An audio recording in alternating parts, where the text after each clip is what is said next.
संगम नगरी में महाकुंभ का आयोजन होने जा रहा है और संगम के रेतीले तट पर लाखों की संख्या में श्रद्धालु कल्पवास करने पहुंचते हैं। कल्पवास को एक कठिन व्रत माना जाता है और मान्यता है कि कल्पवास करने से सभी प्रकार के पापों से मुक्ति मिलती है।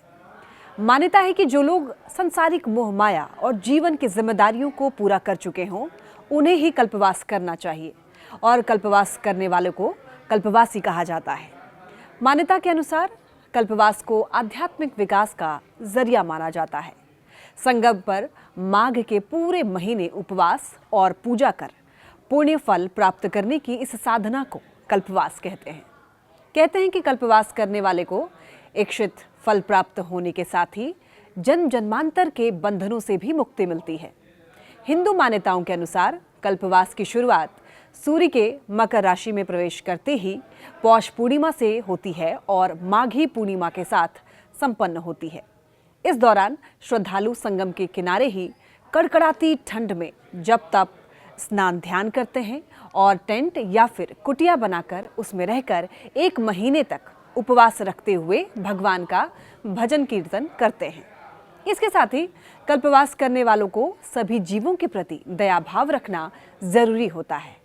इसके साथ ही कल्पवास के दौरान साधकों को सनातन धर्म के हिसाब से सात्विक भोजन करना होता है। कहा जाता है कि कल्पवास वैदिक काल से चला आ रहा है। साथ ही ऐसा माना जाता है कि इस परंपरा की चर्चा वेदों और महाभारत काल के समय से चली आ रही है और सनातन धर्म की परंपरा है कि तीर्थ यात्रा एक बार जीवन में अवश्य करनी चाहिए और कल्पवास को वृद्ध युवा के साथ साथ पति और पत्नी भी एक साथ कल्पवास कर सकते हैं। बस उनके अंदर श्रद्धा का भाव होना चाहिए।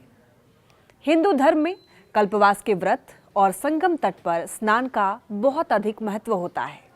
मान्यता है कि जो भी भक्त संगम के रेतीले तट पर कल्पवास करते हैं उन्हें बहुत लाभ होता है। मान्यता है कि इस 1 महीने के दौरान किया गया व्रत 100 साल तक बिना अन्न ग्रहण करके ही की गई तपस्या के बराबर होता है। एक मान्यता और भी है कि माघ मेले में हर दिन 3 बार गंगा स्नान करने से 10,000 अश्वमेघ यज्ञ के बराबर पुण्य प्राप्त होता है और सभी प्रकार के पापों से मुक्ति भी मिल जाती है। कल्पवास एक ऐसी साधना है जिसको पूरा करना मुश्किल तो होता है, लेकिन जो भी इसको पूरा कर लेता है उसे अत्यंत शुभ फल मिलते हैं।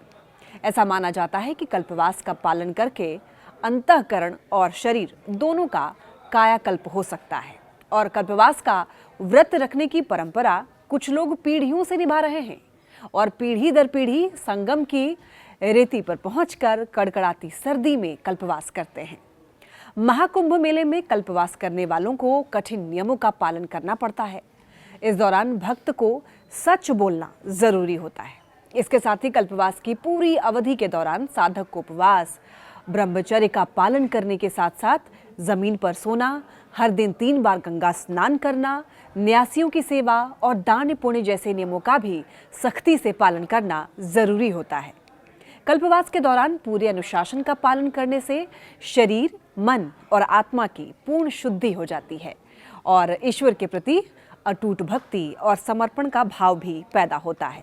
वहीं इस दौरान कल्पवासी तुलसी का पौधा लगाते हैं और हर दिन उसकी पूजा करना जरूरी होता है, जो उनके जीवन की शुद्धता का प्रतीक माना जाता है।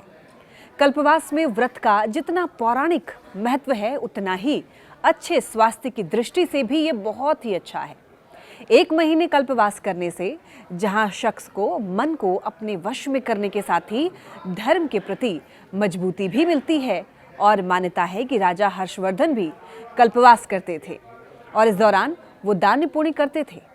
बता दें आपको 13 जनवरी से महाकुंभ की शुरुआत हो जाएगी और इसी दिन से कल्पवास भी शुरू हो जाएगा और कल्पवासी पूरे 1 महीने तक संगम के तट पर कल्पवास करेंगे और भगवान का ध्यान करेंगे।